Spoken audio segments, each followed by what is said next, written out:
Well, hi, it's David in the glass studio, and today we're going to be repairing this window. Now, I wanted to point out where the breaks are. See, we've got a broken piece of glass here, right here. Here's the break. Then there's one over here, and you have to wonder, why in the world did this thing get broken right here and here? And also we've got a break down here. Now you'll notice that there's a lead line that runs up to here, forms a pressure point, and this design was offset. So that's what we're going to do. And I really am kind of curious as to how this window did get broken. But I'm sure that it has something to do with the transfer of pressure from here along this lead line and out to here. You know, it's just obvious that it went along lines of force. It wasn't racked. It didn't fall over and break. But we're lucky, you know, that the bevels are all in great shape. So anyhow, that's the way that we remove glass is that we cut it. We score it.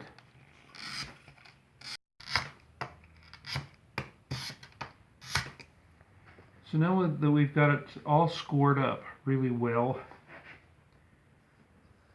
we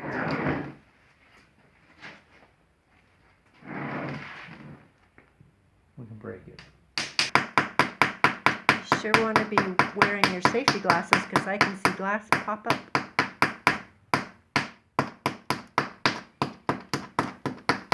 Yeah, one time I didn't wear safety glasses when I was doing something like this. And disaster happened. That was a really big, scary thing. Got a piece of glass in my eye.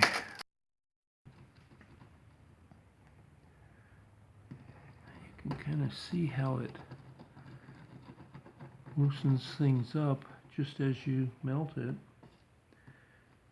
And what we try to do here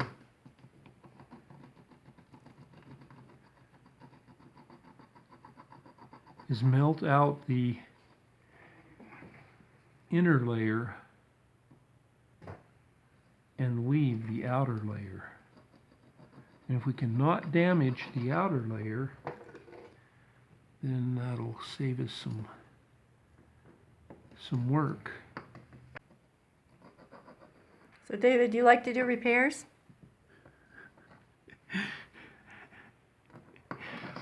Yeah, this is my least favorite of all stained glass chores. I don't like to do repairs at all. So if someone wanted you to do a repair for them, would you, is it more... Say no? Oh. And you happen to say yes. Does the pricing have to do with like maybe possible breakage of other parts? Or tell us about how you do that. Well, whenever you do a repair, you run the risk of breaking all the pieces, the surrounding pieces. And so, and there's a lot of time and effort involved. I mean, look at this.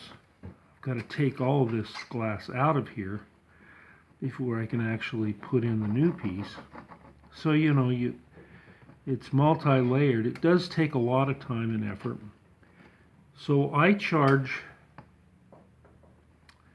$90 for each piece of glass. And that may seem like a lot, but when we got into the stained glass business back in 1983,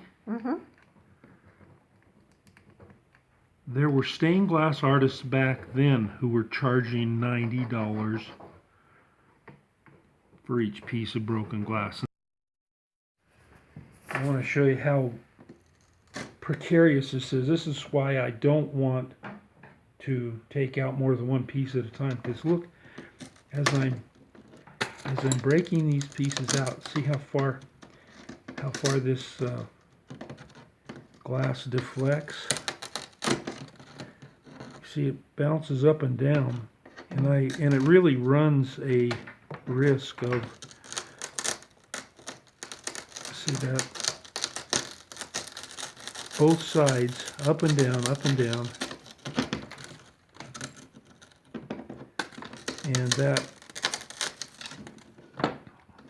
that would even be more pronounced if I was going all the way off the end.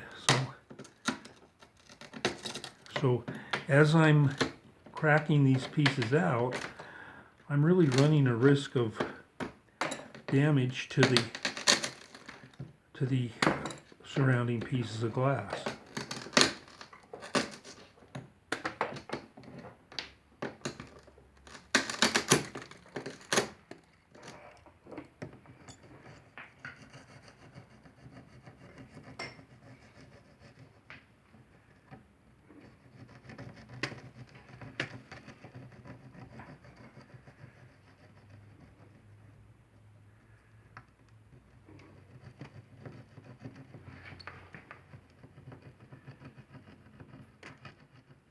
Okay, so now that this is all removed and I've got all the pieces taken out and all this, I gotta clean this up so we don't get cut by the little shards of glass. And look how wobbly that is. It's just pretty scary.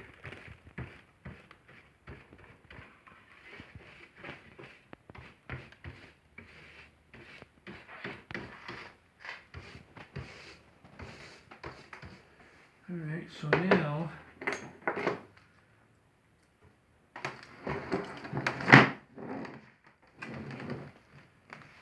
need a little oil and a cap, and here we go.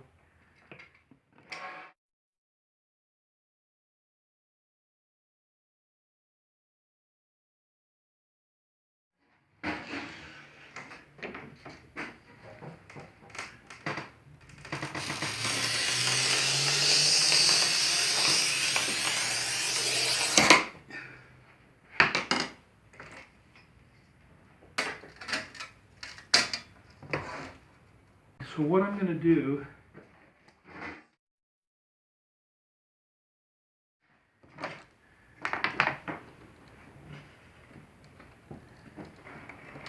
slide the piece of glass right under here.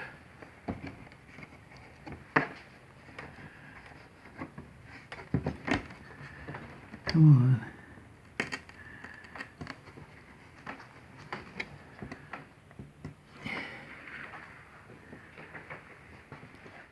Okay, now I've got a Sharpie marker and an X-Acto knife.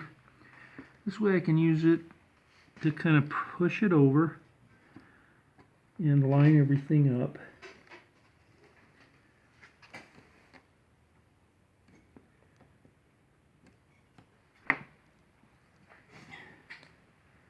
Now I can mark where I need to cut it.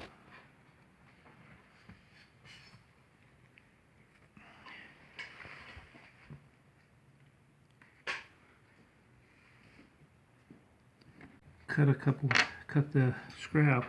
Now this piece goes right on top of there. See that? Now it's the same height. I'm using a silver-backed copper foil because this is all a clear window and you may be able to see in between.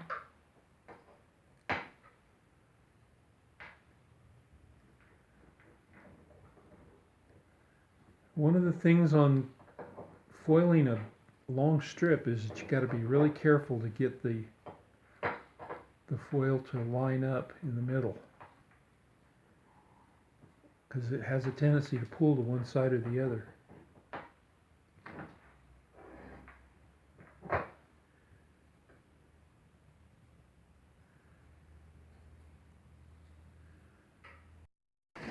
Okay, now on this soldering, because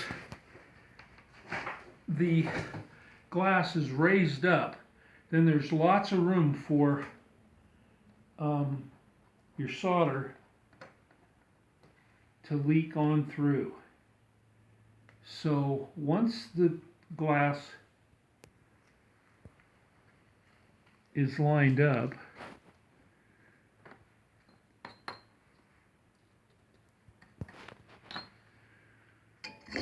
I'm gonna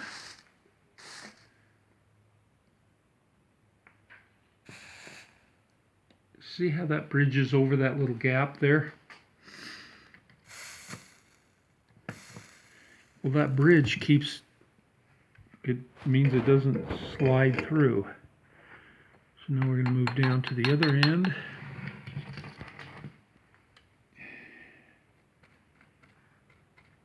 And I have to kind of use my fingers to feel that it's level, because it's a long way from my eyes. And I think, okay. And then right here,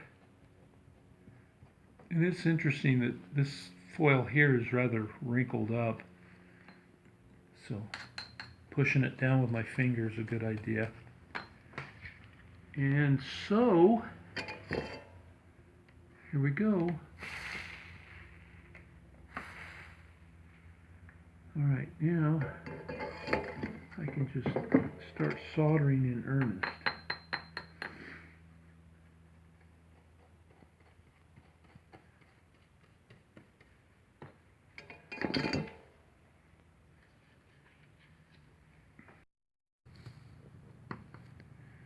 You know, you don't want it to melt away and leak through. See how that almost leaked through?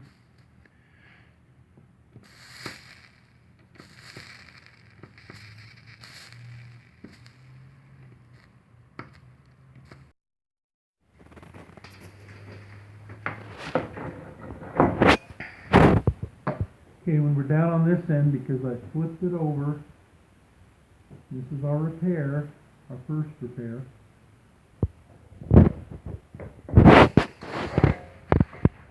And you'll see that there's plenty of solder on this side because of all the run-throughs. So now what we have to do is repair these run-throughs by just coming back over. And did you see that? I had some extra solder. I pulled it off and replaced it over here. And I get on and get off. Try to get on really quick and get off. And I do go to my sponge and wipe the tip frequently so that I can cool the iron, because full heat can be a problem. Would you consider using a rheostat for this job? I would if I felt like it. And we've got them, but I don't need to. I just go over and cool down my tip.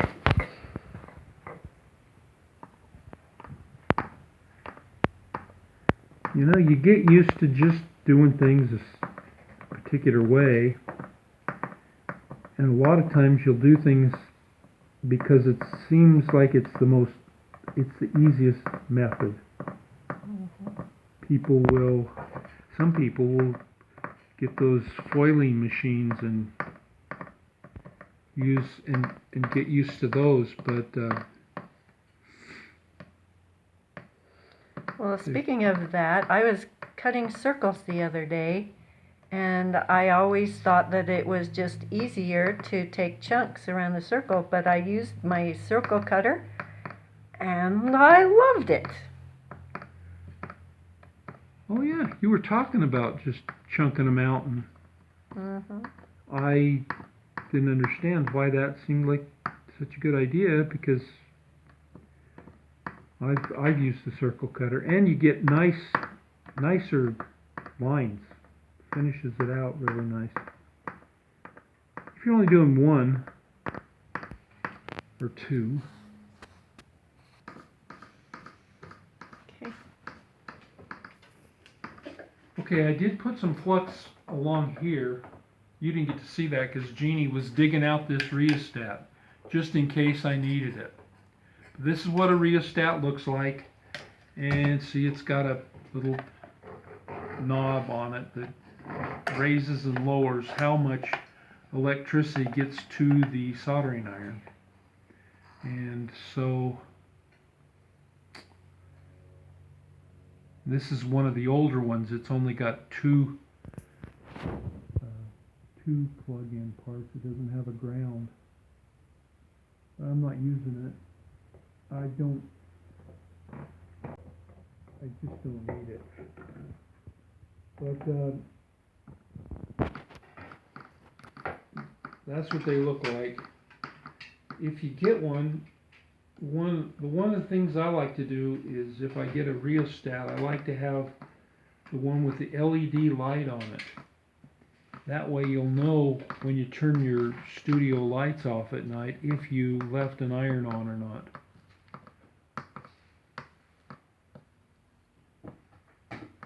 But that's just me. I forget to turn the irons off there occasionally. Hasn't been for a long time. Oops, that one ran through. See that down under there? So when I flip it over, I'll have to fix that. And I have to let it cool or it'll continue to run through. Okay, here we are cleaning the finished repaired window. And it's amazing how you have to get into it and clean almost the whole window, even when we didn't touch a lot of it. So Jeanne's got some CJs, is that right, Jeanne? Is that CJs? Yep. And since it's a silver window, you just kind of brush.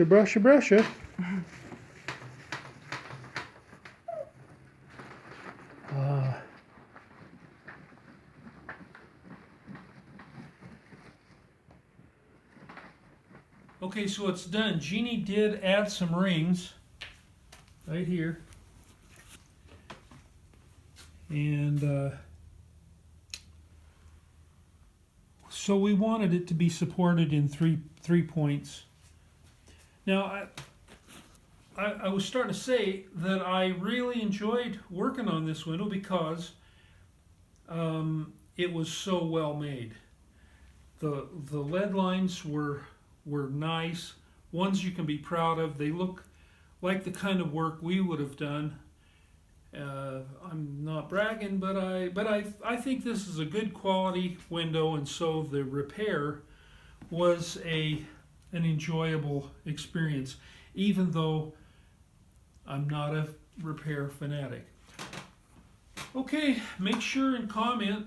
Leave us your comments. Tell us all about what you think of the video. We like to communicate.